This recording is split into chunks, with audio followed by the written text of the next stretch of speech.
Friends, स्वागत है आप लोग का क्लास में। क्लास 10 चैप्टर 3 दो चर वाले रैखिक समीकरण युग्म मैथ, जिसका एक्सरसाइज है हमारा 3.5। तो आज इसका प्रश्न 4 हम लोग देखेंगे। कहता है निम्न समस्याओं में रैखिक समीकरणों के युग्म बनाइए यानी पेयर बनाइए तथा अनेक हल यदि उनका अस्तित्व हो तो किसी भी बीजगणितीय विधि से ज्ञात कर सकते हैं। यानी हमने 3 बीजगणितीय विधि पढ़ा है, प्रतिस्थापन विधि, विलोपन विधि और वृज्ज गुणनखंड विधि। तो तीनों में से यहाँ पे क्वेश्चन ने पहले ही बोल दिया किसी से भी आप बना सकते हैं, पर्सनल किसी का नहीं है। चलिए, जो आसान लगे उसी से बनाएंगे। तो पहला क्वेश्चन कहता है यहाँ पे एक छात्रावास के मासिक व्यय का एक भाग नियत है। एक हॉस्टल है यानी छात्रावास है, उसका मासिक व्यय यानी महीने का खर्च जो है एक नियत है, कुछ भी हो सकता है, एक्स होगा, ठीक है, नियत है। और शेष इस पर निर्भर करता है कि छात्र ने कितने दिन भोजन लिया, और अगर शेष आगे बढ़ता है तो इस पर निर्भर कर रहा है कि छात्र कितने दिन भोजन लिया। जब एक विद्यार्थी ए को जो 20 दिन भोजन करता है वो 1000 रुपए छात्रावास के लिए व्यय के लिए अदा करने पड़ते हैं ना। वो 20 दिन भोजन कर रहा है अलग से, तो उसको 1000 रुपया छात्रावास के व्यय के लिए अदा करना पड़ता है। तो पहला पॉइंट यहां से मिल गया। हम लोग कहेंगे माना कि नियत खर्च बराबर एक्स होगा और जो प्रतिदिन का व्यय है उसको हम कहेंगे वाई, ठीक है। अब एक छात्रावास है, उसने भैया प्रति जो नियत भाड़ा है वो तो क्या हमारा केस 1 अगर देखें तो नियत भाड़ा हमारा एक्स है और उसने 20 दिन भोजन किया प्लस 20 वाई और कितना दिया उसने 1000 रुपए उसने दिया भैया 1000 रुपए, ठीक है, अदा करने पड़े। अब बी की बात है, ये ए की बात हो गई। अब बी भैया आते हैं, बी ने भी एक्स ही दिया होगा नियत भाड़ा। उसके बाद कहता है बी को 26 दिन भोजन करता है। कितने दिन एक्स्ट्रा कर रहा है भैया? 26 दिन कर रहा है, 26 वाई। उसके लिए उसको देना पड़ता है 1180 रुपया। ये हो गया हमारा इक्वेशन 2। तो नियत व्यय और प्रतिदिन के भोजन का मूल्य ज्ञात कीजिए कि नियत व्यय कितना है उसका या नियत खर्च कहिए, और प्रतिदिन का व्यय कितना है यानी भोजन का मूल्य क्या है उसको हम लोग को ज्ञात करना है। तो यहाँ पे देखिए ये दोनों सेम ही है, तो हमारा सबसे अच्छा फंडा है घटाने पर। यहां लिख लेंगे घटाने पर माइनस माइनस माइनस, ये और ये खत्म हो गया। माइनस 26 में से प्लस 20 जाएगा तो माइनस 6y हो जाएगा, और माइनस 1180 में से 1000 जाएगा तो माइनस 180 हो जाएगा। ये और ये खत्म, 6 × 18 यानी 30। तो इसलिए y का मान हो जाएगा हमारा 30। यानी जो प्रतिदिन का खर्च लग रहा है वो 30 रुपए हमको लग रहा है। अब नियत कितना है वो देख लेते हैं। तो इसका मान हम लोग किसी में डाल लेते हैं, समीकरण 1 में डाल लेते हैं। तो समीकरण 1 में y का मान रखने पर, तो समीकरण 1 क्या भैया? x प्लस 20y बराबर 1000 प्लस 20y है, उधर जाएगा माइनस में हो जाएगा। x बराबर 1000 माइनस 20 और y का वैल्यू कितना है 30 है, तो 30 यहाँ पे डाल देते हैं। तो x बराबर हो जाएगा 1000 माइनस 2 × 6 यानी 600। इसलिए x का मान कितना हो जाएगा 400। यानी जो नियत भाड़ा है वहां का छात्रावास का वो 400 है, और जितना आप एक्स्ट्रा कीजिएगा उसके लिए आपको 30 रुपए अलग से पे करना पड़ेगा। तो ये था प्रश्न 1। चलते हैं प्रश्न 2 पर। प्रश्न 2 है और देखिए भिन्न वाला प्रश्न है। तो आप लोग ध्यान रखिएगा, एग्जाम में सबसे ज्यादा अगर क्वेश्चन आता है तो भिन्न वाला और आयु वाला। तो इस पे थोड़ा आप लोग ज्यादा प्रैक्टिस कर लीजिएगा, भिन्न वाला और आयु वाला क्वेश्चन। तो चलिए क्वेश्चन पे चलते हैं हम लोग। कहता है एक भिन्न 1/3 हो जाते हैं। भिन्न की बात हो रहा है तो भिन्न में क्या आता है भैया? अंश और हर आता है। ऊपर अंश होता है, नीचे हर होता है। तो अंश x हो गया और हर हमारा y हो गया। भिन्न क्या बनेगा हमारा? x/y बनेगा। कंडीशन 1 रख लेते हैं हम लोग। तो यहाँ पे देखिए एक भिन्न 1/3 हो जाती है। 1/3 हो जाती है जब उसके अंश में 1 घटाया जाता है। जब उसके अंश में 1 घटाया जाता है, हर में नहीं बोला है, सिर्फ बोला है अंश में 1 घटाया जाता है। और आगे यानी अगला कंडीशन। तो पहले इसको पूरा कर लेते हैं। 3 को x से गुना करेंगे, 3x माइनस 3 बराबर y, क्रॉस गुना हो जाएगा, y इधर आ जाएगा तो 3x माइनस y माइनस 3 बराबर 0। ये हो गया इक्वेशन हमारा 1, ठीक है। इसको हम लोग ब्रज गुणन विधि से बना लेते हैं। तो ये हो जाएगा हमारा a1, ये हो जाएगा b1, ये हो जाएगा c1। चलिए कंडीशन नंबर 2 देख लेते हैं हम लोग। अब फिर हमको पता है भिन्न क्या होता है? x/y होता है। कहता है वह 1/4 हो जाती है। भिन्न क्या हो जा रही है? 1/4 हो जा रही है। कब? जब हर में 8 जोड़ दिया जाता है। जब हर में यानी हर नीचे होता है जब इसमें 8 जोड़ दिया जाता है। तो भिन्न ज्ञात करना है। चलिए 4x बराबर y प्लस 8, तो सब इधर ले आइए। 4x माइनस वाई माइनस 8 बराबर 0। ये हो गया हमारा समीकरण 2। ये a2 b2 और हमारा c2। चलिए फॉर्मूला लिख लेते हैं। हमारा लिखा गया है यहाँ पे। अब इस फॉर्मूला पे हम सबकी वैल्यू को रख देते हैं। आप इसको चाहे तो प्रतिस्थापन भी बना सकते हैं, कोई दिक्कत की बात नहीं है, या विलोपन पे भी बना सकते हैं। तो जो आपको बेटर लगे उससे बना सकते हैं। पर इसको हम लोग क्योंकि ब्रज गुणन पढ़ रहे हैं तो ब्रज गुणन ही से बना देते हैं। तो चलिए b1 का मान देखिए यहां से रखिए -1 है, गुने c2 का मान, एकदम वैल्यू को एकदम ध्यान से रखिएगा, नहीं तो इसमें क्या होता है थोड़ा सा भी माइनस प्लस में दिक्कत हुआ पूरा आंसर गड़बड़ हो जाता है। माइनस है माइनस, b2 का मान देखिए यहाँ पे है -1 गुने c1 का मान है -3 बराबर y बटा, उसके बाद है y बटा c1 का मान -3 गुने a2 का मान हमारा 4 हो जाएगा, माइनस c2 का मान -8 हो जाएगा गुने a1 का मान हमारा 3 हो जाएगा, बराबर 1 बटा a1 का मान 4 है गुने b2 का मान -1 है, माइनस a2 का मान 3 है 3 गुने b1 का मान -1 है यहाँ पे। चलिए सबका वैल्यू हम लोग ने रख लिया। आगे बढ़ते हैं। यहाँ पे x हो गया, बटे में माइनस माइनस प्लस हो गया, यानी 8 का 8 बच गया, माइनस माइनस प्लस और माइनस, यानी 3 एकम 3 हो जाएगा। आगे बढ़ते हैं, बटा y बटा 4 तिया 12 माइनस 12 माइनस माइनस हो जाएगा, प्लस हमारा 8 तिया 24 हो जाएगा। ठीक है, आगे बढ़ते हैं, बराबर 1 बटा -4 माइनस माइनस प्लस 3, यहाँ लगता है कुछ गड़बड़ है, रुकिए। a1 का मान 3 है, देखिए यहाँ पे हुआ थोड़ा सा मिस। a1 का मान 3 है और b2 का मान -1 है, ये ठीक है, माइनस a2 का मान 4। देखिए थोड़ा सा अगर वैल्यू थोड़ा सा भी गड़बड़ कीजिएगा पूरा आंसर ले डूबेगा, क्योंकि यहाँ पे जब हम घटा रहे थे तो लग रहा था माइनस में आएगा, तो माइनस में तो कभी आंसर आएगा नहीं एक्स वाई का। तो चलिए 3 एकम 3 माइनस में 3 हो जाएगा, माइनस माइनस प्लस में हमारा 4 हो जाएगा। x बटा 8 में से 3 गया 5 हो जाएगा, बराबर y बटा -12 में 24 जाएगा तो 12 हो जाएगा, बराबर 1 बटा -3 में +4 जाएगा तो 1 हो जाएगा। यहाँ से x बटा 5 बराबर ये 1 बटा 1 के बराबर हो जाएगा, y बटा 12 भी हमारा 1 बटा 1 की तरफ हो जाएगा। क्रॉस गुना करेंगे तो x बराबर हमारा 5 आ जाएगा, यानी x का वैल्यू 5 है और y बराबर 12 हो जाएगा। y का वैल्यू कितना है हमारे पास 12 है। ठीक है, तो ये हमने ब्रज गुणन पे निकाला। आपको जिस पे इच्छा है उस पे आप बना सकते हैं, विलोपन पे या प्रतिस्थापन विधि पे। तो चलिए अगले प्रश्न पे चलते हैं।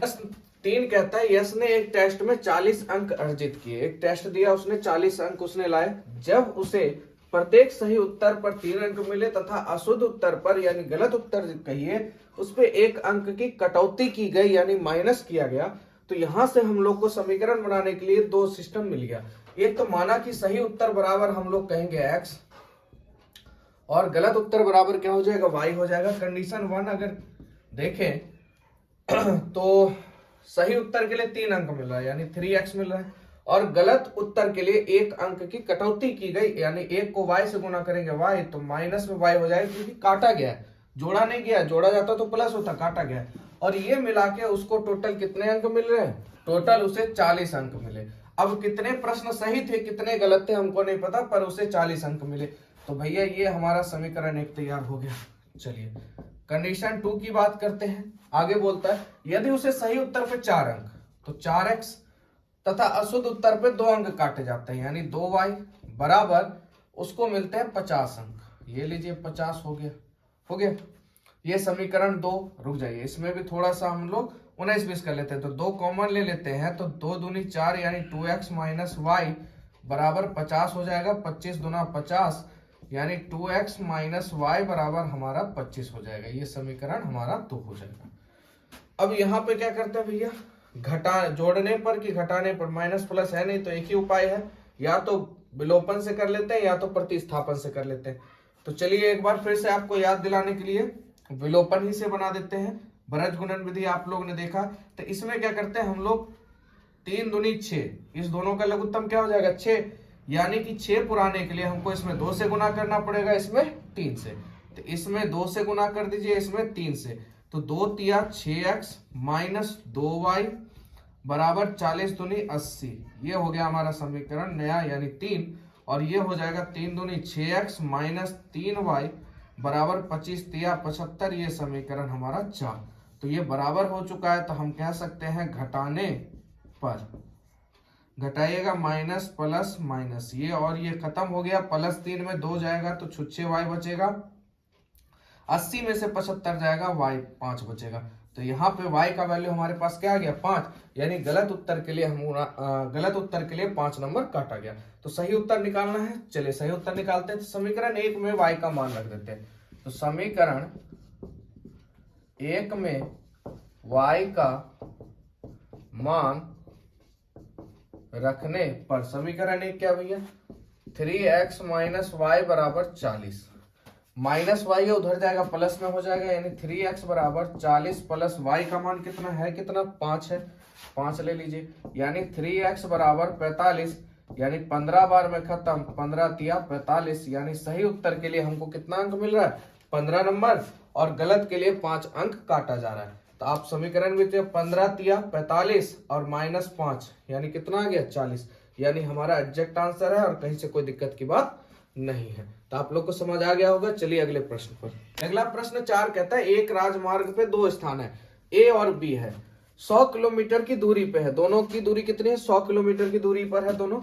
एक कार ए से तथा दूसरी कार बी से एक ही समय पे चलना शुरू करती है। एक कार है ए से चलना शुरू करती है और एक कार है बी से चलना शुरू करती है, ठीक है, एक ही समय पे चलना प्रारंभ करती है। टोटल डिस्टेंस हमारा 100 किलोमीटर है, याद रखिएगा, यानी कुल दूरी बराबर 100 किलोमीटर, ठीक है। यदि यह कारें भिन्न चालों से एक ही दिशा में चलती है तो वह 5 घंटे पर मिलती है। अब यहीं पे हम लोग से समीकरण बनेगा। सबसे पहले देखिए, यानी कार ए, यानी एक कार की चाल को मान लेते हैं हम लोग x, यानी a यहां पे लिख लेते हैं हम लोग, पहली कार कहिए या a कहिए, a का हो जाएगा x और दूसरी कार यानी इसका मान लेते हैं y, यानी b की चाल जो होगी y किलोमीटर प्रति घंटा होगी और a की जो होगी वो x किलोमीटर प्रति घंटा होगी। यहां तक कोई दिक्कत नहीं। अब यहाँ पे कह रहा है ये कारें भिन्न चालों से एक ही दिशा में चल रही है। किस दिशा में चल रही है, एक ही दिशा में चल रही है। तो जब भी एक दिशा में चलती है तो हमेशा जो चाल होता है वो आपस में क्या होता है घटता है, यानी माइनस होता है। तो यहाँ पे हो जाएगा x माइनस वाई, यानी दोनों क्या करेगा घटेगा, क्योंकि देखिए a इधर से आ रहा है b इधर से आ रहा है ना, b भी चल रहा है a भी चल रहा है, तो दूरी क्या होगी घटेगी, है ना, दूरी क्या हो जाएगी घटेगी। तो कहाँ चला गया क्वेश्चन, हाँ, यदि ये कारें भिन्न चालों से एक ही दिशा में चलती है तो 5 घंटे पश्चात मिलती है। अब यहाँ पे आगे बात करते हैं। उसके बाद यदि वह विपरीत दिशा में चलती है, यानी एक इधर जा रही है एक उसके विपरीत जा रही है, तो चाल क्या होगा जुटेगा। और एक ही दिशा में जा रही, सॉरी उस समय उल्टा हो गया, एक ही दिशा में जा रही है तो चाल क्या होगा घटेगा, और जब विपरीत दिशा में जाएगी तो चाल क्या होगा जुटेगा। याद रखिएगा, जब चाल एक ही दिशा में जाएगी तो घटेगा और विपरीत दिशा में जाएगी तो चाल क्या होगा जुटेगा। तो विपरीत दिशा की अगर बात करें तो चाल क्या हो जाएगा जुट जाएगा, ठीक है, यहां तक कोई दिक्कत नहीं। अब हमारे पास फॉर्मूला होता है समय बराबर दूरी बटा चाल। तो देखा जाए समय कितना लग रहा है पहले वाले में, यानी कार ए के लिए अगर हम लोग देखते हैं समय बराबर तो 5 घंटा। दूरी कितना है, दूरी तो भैया 100 है, और कौन सा चाल है ये ध्यान रखिए, 5 घंटा जो लग रहा है वो एक ही दिशा में, यानी एक समान चाल है तो चाल घटेगा, यानी x माइनस वाई। तो यहां से हमारा फर्स्ट समीकरण बन जाता है बटा 1, यानी इसको गुना कीजिएगा 5x माइनस 5y बराबर 100 हो जाएगा, या तो काम कीजिए इसको यहीं पे खेल देते हैं, 20 पचे 100, 20 बार में खत्म, क्रॉस गुना हो जाएगा, यानी x माइनस वाई बराबर 20। ये समीकरण हमारा हो गया। तो ठीक है, आगे बात करते हैं फिर हमारा b के लिए। b के लिए भी हमारा सेम कंडीशन है, समय बराबर दूरी बटा चाल। अब जो कहता है तो वह 1 घंटे पश्चात मिलते हैं, यानी जब वह विपरीत चाल में चल रहे हैं तो 1 घंटे बाद मिल रहे हैं, यानी समय कितना लग रहा है 1 लग रहा है, और दूरी कितनी है 100 है, और चाल क्या हो जाएगी विपरीत चाल है तो चाल जुट जाएगी x प्लस वाई। तो यहां से क्रॉस गुना करेंगे तो हमारे पास समीकरण आ जाएगा x प्लस वाई बराबर 100, x प्लस वाई बराबर 100, ये समीकरण 2 हो गया। अब देखिए यहाँ पे भी x है, यहाँ पे भी x है, घटाने पे भी कर सकते हैं, जोड़ने पे भी कर सकते हैं। तो हम लोग घटाने पे कर लेते हैं, तो यहाँ पे x माइनस वाई बराबर हम लोग लिख लेते हैं 20, ये हो गया समीकरण 1। और यहां लिख देंगे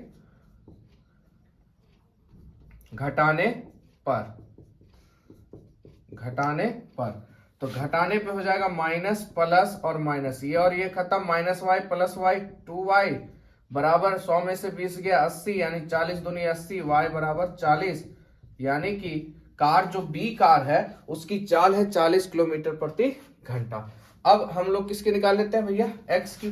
तो समीकरण किस में रख दें, तो समीकरण 1 में रखना ज्यादा बढ़िया, माइनस में उधर जाएगा तो प्लस हो जाएगा। तो समीकरण 1 में y का मान रखने पर, समीकरण 1 क्या है, x माइनस वाई बराबर 20 है, x बराबर 20 माइनस वाई उधर जाएगा प्लस में, तो x बराबर 20 प्लस y का वैल्यू कितना है 40, यानी इसलिए x बराबर हो जाएगा 60 किलोमीटर प्रति घंटा।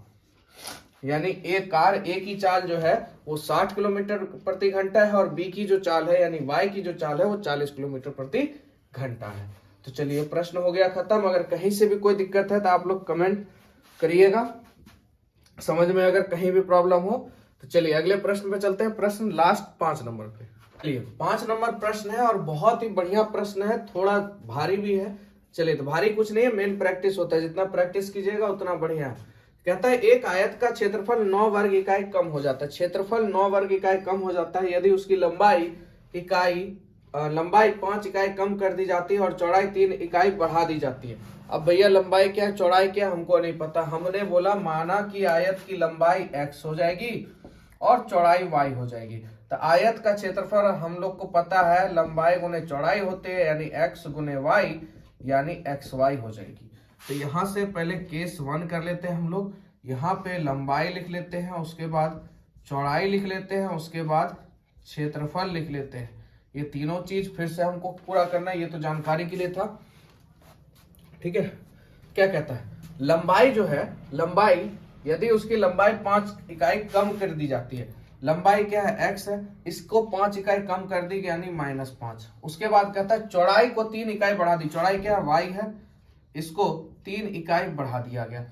और उसके बाद यहाँ पे कह रहा है क्षेत्रफल 9 इकाई कम हो जाती है, क्षेत्रफल क्या हो जाएगा xy, इसमें 9 कम हो जाता है। यहां तक कोई दिक्कत नहीं। तो अब आगे हम लोग देख लेते हैं, आगे यहां से हमारा क्षेत्रफल क्या बनेगा, तो एरिया ऑफ रेक्टेंगल यानी आयत का क्षेत्रफल बराबर क्या होता है, लंबाई गुने चौड़ाई। और क्षेत्रफल हमको दिया हुआ है ना, यहां लिख लेते हैं लंबाई क्या है x माइनस 5 और चौड़ाई है हमारा y प्लस 3 बराबर, एरिया को इधर लिख लेते हैं हम लोग xy माइनस 9। चलिए तो इसको क्रॉस गुना करेंगे, x को अंदर रखेंगे, x को बाहर करेंगे, y प्लस 3, ठीक है। x को बाहर किए, इस पूरे को x से गुना करेंगे, फिर -5 है, इसको भी y प्लस 3 से पूरा गुना कर देंगे, xy माइनस 9 यानी xy plus 3x minus 5y plus minus minus हो जाएगा, 5 तिया 15 बराबर xy माइनस 9 हो जाएगा। तो यहाँ पे देखिए प्लस में xy इधर आएगा तो माइनस में ये और ये यहाँ पे खत्म हो गया, -9 है, या इसको इधर फेंक देते हैं, यानी इधर हो जाएगा 3x माइनस 5y बराबर -9 प्लस 15। तो 3x माइनस 5y बराबर 15 से 9 जाएगा 6, ये हो गया हमारा समीकरण 1, ठीक है। कहीं से कोई दिक्कत नहीं यहाँ पे। चलिए अब चलते हैं कंडीशन नंबर 2 पर। केस नंबर 2 हो जाएगा हमारा, केस नंबर 2। तो यहाँ पे क्या मान लेंगे, लंबाई, चौड़ाई और एरिया यानी क्षेत्रफल। इसको आप हिंदी में लिखिए, इंग्लिश में लिखिए, कोई दिक्कत की बात नहीं है। आगे कहता है यदि हम, लंबाई क्या है भैया x है, इसको पहले लिखिए, चौड़ाई क्या है y है, और एरिया हमारा क्या है यानी क्षेत्रफल क्या है xy है, इसीलिए पहले हम लोगों ने निकाल लिया था। अब कहता है यदि हम लंबाई को 3 इकाई और चौड़ाई को 2 इकाई बढ़ा दे, दोनों बढ़ ही रहा है, लंबाई 3 इकाई बढ़ रहा है 3 और चौड़ाई जो है 2 इकाई बढ़ रहा है, ठीक है। तो क्षेत्रफल में 67 इकाई बढ़ जाता है, क्षेत्रफल कितना बढ़ जा रहा है 67 बढ़ जाता है, हो गया काम। चलिए तो यहाँ से एरिया निकाल लेते हैं। एरिया ऑफ रेक्टेंगल बराबर लंबाई गुने चौड़ाई हो जाएगा। तो लंबाई कितना है हमारा x + 3 और चौड़ाई हमारा कितना है, ब्रेथ कितना है, तो y + 2 और एरिया दिया हुआ है हमको क्या है भैया, xy + 67। ठीक है, यहां से x निकाल लीजिए, y + 2 इंटू यहाँ बचा +3, फिर इसको y + 2 से गुना कर दीजिए, यहाँ हो जाएगा xy + 67। x को y से गुना करेंगे xy प्लस x को 2 से गुना करेंगे 2x प्लस 3 को y से गुना करेंगे 3y प्लस 3 दूनी 6 बराबर xy + 67। प्लस में xy इधर आएगा माइनस में, तो दोनों हो जाएगा खत्म। यहाँ पे हो गया 2x + 3y बराबर 67, प्लस में 6 है उधर जाएगा माइनस में, तो हो जाएगा 2x + 3y बराबर 61। ये हो गया हमारा समीकरण 2। देख लीजिए कहीं से आप लोग को कहीं कोई दिक्कत नहीं। समीकरण 1 भी है, समीकरण 2 भी है, तो इसको थोड़ा सा मिटा लेते हैं, उसके बाद आगे इसका काम करते हैं। हमारे पास समीकरण जो हमने बनाया था वो समीकरण 1 और समीकरण 2।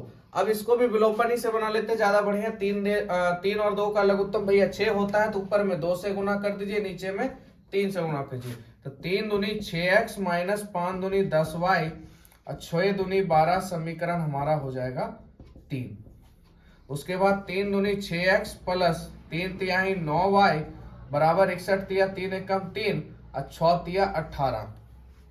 तो ये हो गया समीकरण हमारा 4। तो क्या करेंगे भैया, घटाने पर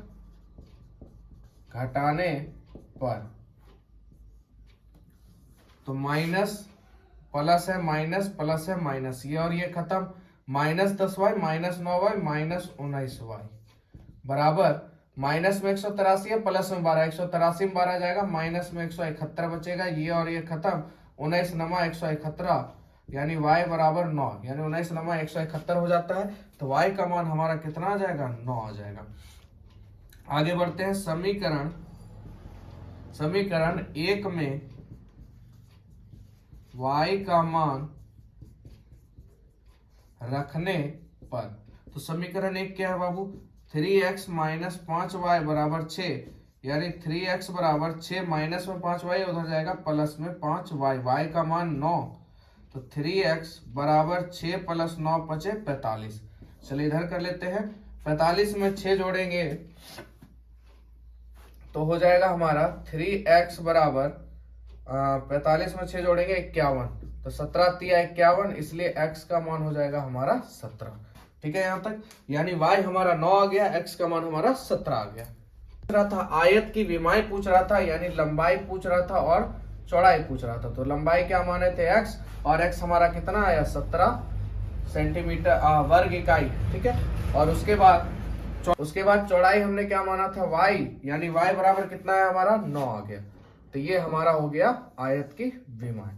ठीक है, तो ये हो गया आप लोग का एक्सरसाइज पूरा खत्म। वीडियो अच्छा लगा तो लाइक कीजिएगा, चैनल को सब्सक्राइब कीजिएगा और सपोर्ट करते रहिए। मिलते हैं नेक्स्ट वीडियो में। जय हिंद, जय भारत।